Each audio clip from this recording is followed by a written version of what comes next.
안녕하십니까. 31PwC ESG 플랫폼 이보화 파트너입니다. 저는 ESG 리포팅과 ESG 스트래터지 컨설팅을 주로 담당하고 있습니다. 최근에는 국내 주요 기업들의 수요가 많으셔서 ESG 공시 의무화 대응 전략 컨설팅도 수행하고 있습니다. 지난 6월 ISSB S1, S2가 확정된 것에 이어서 CSRD ESRS First Set이 지난 7월 31일 최종 확정되었습니다. 많은 기업들의 관심도가 증대되고 있는데요.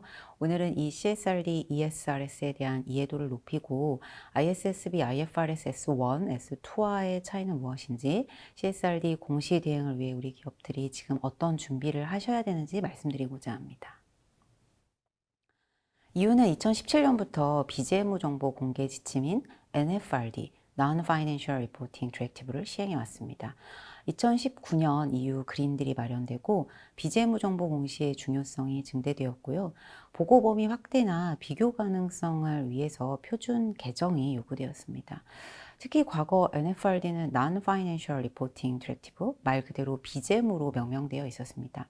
하지만 이유는 ESG 공시가 Non-Financial에 국한된 것이 아니라 기업의 재무에도 영향을 미치는 Financial Related라는 관점을 가지고 CSRD 개정을 준비하였습니다.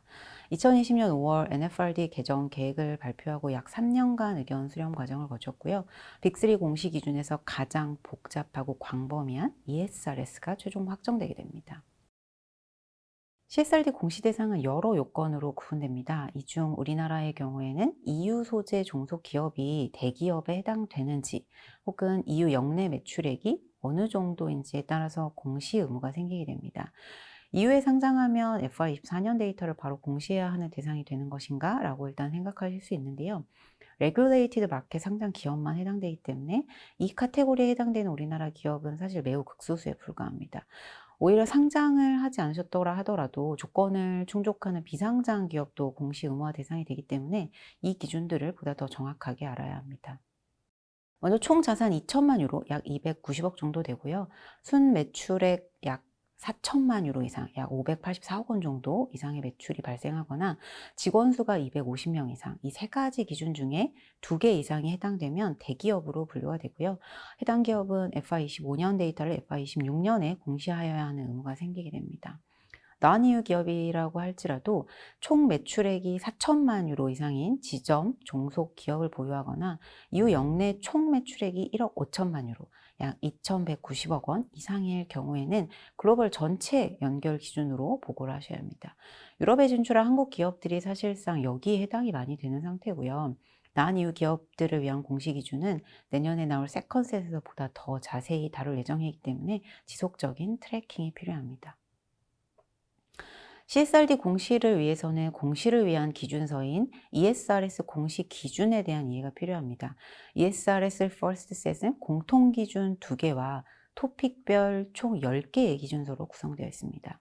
여기서 중요한 포인트 중에 하나는 ESRS1에서 이야기하고 있는 중대성 평가를 해서 중대 토픽에 대해서 ESRS2가 요구하는 사항을 보고하라고 이야기를 하고 있습니다. 여기서 이야기하는 중대성 평가의 구체적인 개념에 대해서는 뒤에서 보다 더 자세하게 말씀드리도록 하겠습니다. 토픽별 혹은 토픽 내에서 단계별로 공시가 유예되는 데이터들이 있기 때문에 담당자분들께서는 일단 이 기본 구성 체계에 대해서 잘 이해하는 것이 굉장히 중요합니다. ESRS2 같은 경우에는 저희에게 상당히 익숙한 TCFD 프레임워크를 반영하고 있습니다. 하지만 TCFD가 기후변화 토픽에 국한되어 있다면 ESRS는 지속가능성 전 영역 10개 토픽을 아우른다는 가장 큰 차이가 있습니다. ESRS2는 기준서 중 유일하게 모든 기업에게 적용되는 의무 적용 사항이고요. 지속가능성에 대한 지배구조, 리스크 기회 관리에 대한 부분, 이와 회사의 비즈니스 모델과 전략과의 연계성, 그리고 궁극적인 성과 지표, 목표에 대한 측정 방법, 그리고 경과에 대해서 공시할 것을 요구하고 있습니다. 오늘은 시간 관계상 각 항목별 주요 지표들에 대한 아주 구체적인 설명을 진행하지는 않을 계획인데요. 향후 저희 31PwC에서 발간하는 퍼블리케이션을 참고하시면 좋을 것 같습니다. 환경 분야는 총 5가지 기준서로 되어 있고요. 기후변화, 환경오염, 수자원 및 해양자원, 생물 다양성 및 생태계, 자원 순환 경제로 구성되어 있습니다. E1부터 E5까지 요구하는 주요 지표들이 대부분은 목표, 배출량, 사용량 등을 요구하고 있고요. 대부분 토픽별 리스크 기회, 이로 인한 재무 효과를 요구하고 있습니다. 생물 다양성 및 생태계의 경우에는 TNFD 규정에서 이야기하고 있는 18개 산업에 적용하고 있습니다. 농업, 건설, 온실가스, 화학, 마이닝, 제약, 바이오, 소비재 등 우리나라 많은 기업에게 적용될 수 있습니다. 특히 목표 같은 경우에는 ISSB는 꼭 1.5도씨에 해당되는 목표를 요구하고 있지는 않습니다. 하지만 ESRS 같은 경우에는 유럽 그린딜 내 환경 목표에 대한 기여도를 알 수 있도록 요구하고 있습니다. 특히 유럽 같은 경우에 최근 이에 대한 목표를 보다 더 도전적으로 강화하고 있기 때문에 이에 대해서 각 국가별로 세부 지침이 어떻게 구체화되는지 트래킹이 필요해 보입니다. 소셜의 경우에도 유사한 형태로 되어 있고요. S1에서 여러 가지 임직원에 대한 정보들을 요구하고 있습니다. 또 S1과 S2로 분리해서 자체 임직원과 같이 사슬 내 근로자를 구분하고 있는 것이 주요한 특징입니다. 인권에 대한 부분이 별도 토픽으로 분리된 것이 아니라 S1과 S2에 각각 녹아져 있는 것도 주요한 특징이다라고 이해해 주시면 좋을 것 같습니다. 다음은 ESRS와 IFRS S1, S2와의 차이를 바탕으로 설명드리겠습니다. 현재 ISSB는 S1과 기후에 관련된 S2까지만 공식 기준이 나와 있습니다. S1과 S2 이행을 위한 다양한 콘텐츠를 추가적으로 제공한다라고 발표하고 있습니다. 반면에 ESRS는 10개의 토픽을 한꺼번에 제정했습니다. 또 ISSB가 산업별 특수성에 대한 반영을 SSB로 연계한 것과 다르게요. ESRS는 향후 10개의 산업별 기준을 추가적으로 제정할 것을 계획하고 있습니다. 중소기업과 난이유 대상 기준서도 내년에 공개될 예정입니다. ISSB 같은 경우에는 S2 외에 추가 토픽에 대한 기준서를 발표를 할 예정이지만 아직까지는 공식적으로 구체적인 타임라인에 대해서는 정해진 바가 없습니다. EFRAG와 ISSB는 서로 상호 운영성을 긴밀하게 협의하고 있습니다. 특히 ISSB 같은 경우에는 S2를 제외한 중대 토픽 같은 경우 상세 기준서가 없을 때 ESRS를 참조 가능하도록 하고 있기 때문에 공시 의무화를 대응하고자 하는 기업들이 갭 분석을 수행할 때 ESRS에 대해서 이해하고 준비하는 것이 현재 시점으로는 가장 중요하다고 볼 수 있습니다. 온실가스의 경우 지분법을 적용하고 있는 SEC와 다르게 EFRAG와 ISSB가 모두 GHG 프로토콜을 고려하고 있기 때문에 유사한 형태입니다. 하지만 ESRS에서는 운영 통제력을 보다 구체적으로 언급했다는 점, 그리고 토탈 에미션에 대한 합산 공시를 추가적으로 요구하고 있다는 차이점이 존재합니다. 일단 ESRS 기준으로 공시 준비가 되시면 IFRS는 대응이 모두 가능하다라고 이해해 주시면 좋을 것 같습니다. 앞서 중대성 평가의 개념이 중요하다고 말씀드린 바가 있습니다. 이 방대한 ESG 정보들을 공시를 하기 시작할 때 가장 중요한 시작점은 우리 기업 혹은 연결기준 우리 그룹에게 가장 중요한 중대 토픽이 무엇인지를 선정하는 것이 그 시작점입니다. 과거 우리 기업들이 대부분 차용했던 GRI 같은 경우에는 싱글 머터리얼티를 요구해 왔습니다. IFRS 같은 경우에도 같은 싱글 머터리얼티를 요구하고 있지만 관점이 투자자의 관점이기 때문에 기업이 외부 사회 환경에 미치는 인사이드 아웃에 대한 영향보다는 외부 사회 환경이 기업 재무에 미치는 아웃사이드 인 영향을 요구하고 있습니다. 그런데 ESRS의 경우에는 이 두 가지를 모두 고려한 중대성 평가를 요구하고 있기 때문에 일반적으로 저희들은 이것을 이중 중대성이라고 이야기하고 있는데요.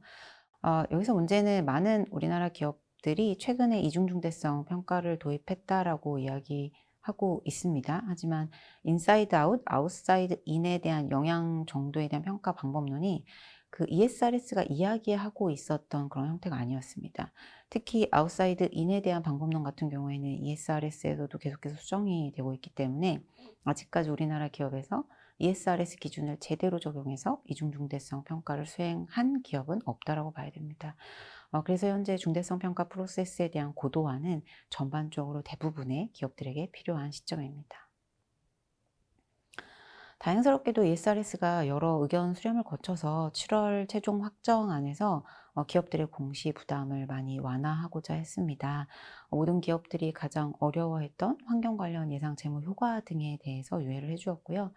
장애인이나 안전, 워라밸, 교육 지표 등 S1의 일부 지표에 대해서도 유예를 해줬습니다.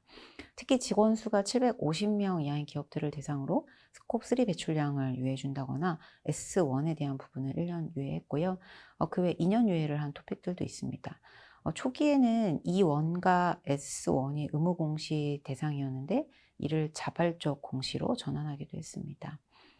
다만 이 원 같은 경우에는 중대 이슈로 선정이 되지 않는다면 왜 공시에서 제외되었는지 중대성 평가 결과에 대해서 자세한 설명을 요구하고 있기 때문에 이 원은 여전히 중대 토픽으로 분류된다라고 봐주시면 좋을 것 같고요.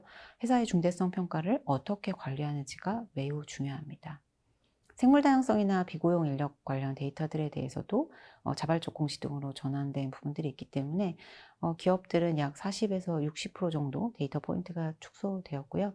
ISSB와 상호 운영성 확보를 위한 작업들을 계속 진행하고 있기 때문에 기업들의 공시 부담이 많이 완화되었다라고 봐주시면 좋을 것 같습니다. 결국 우리나라의 많은 기업들에게 공시 의무가 발생하게 되었습니다. 먼저 기업들은 과연 우리가 CSRD 공시 의무화 대상인지, 그러면 어떠한 대상으로 분류돼서 언제부터 의무화가 시작되는지 체크하셔야 됩니다. 대상이 될 경우에는 중소기업과 지사가 소재한 해당 국가의 입법 모니터링을 하셔야 하는데요. 현재 대상이 아니더라도 향후 대상이 될 가능성이 존재한다면 EU 내 매출액 모니터링도 필요합니다. 공급망 활동에 대한 정보도 요구하고 있어서 공급망의 온실가스 관리와 밸류체인 인력들의 인권관리 등 공급망 인권관리 중요성이 커졌습니다. 특히 이제 연결 기준으로 데이터를 수집하거나 때로 공급망 데이터까지도 관리가 필요한데요. 그렇기 때문에 공시 데이터를 수집하고 관리하는 프로세스가 시스템화가 되어야 합니다. 중대성 평가 결과가 공시에 큰 영향을 미치기 때문에 이중 중대성 평가 프로세스를 잘 구축해 놓는 것이 매우 중요합니다. 특히 자격 조건이 되는 제3자로부터 인증도 요구하고 있고 또 인증 수준도 점차 강화할 것을 예고하고 있기 때문에 우리 기업들의 사전 준비가 매우 필요한 시점입니다. 데이터의 관리와 통제를 위한 다양한 협업이 필요하고요. 이를 위해서 공시를 위한 R&R 정립이 필요합니다. 최종 나온 ESRS의 수정안이 사실 초안 대비 기업 부담을 너무 많이 완화시켰다는 비판을 받고 있기도 합니다만 담당자분들 입장에서는 굉장히 부담스러우실 수 있을 것 같습니다. 지금 ESRS는 산업부문 상관없이 제시된 기준이기 때문에 향후 발표할 산업별 기준이나 중소기업용, 나한이유 기업용 기준들을 계속해서 주시하셔야 될 필요성이 있고요. 공시 의무화가 거스를 수 없는 흐름이기 때문에 ISSB 대응을 함께 준비하시는 것이 좋겠습니다. ISSB의 추가 자료 발표도 함께 참고하시고요. 우리나라 정부가 발표할 도입 방안에 대해서도 관심을 가지시면서 전체적으로 공시 규제 대응을 위한 방향을 모색하는 것을 제안드립니다. 향후에도 적시에 이슈에 대해서 선제적으로 안내 드릴 수 있도록 하겠습니다. 관련한 문의사항이 있으시면 언제든지 연락 주시기 바랍니다. 감사합니다.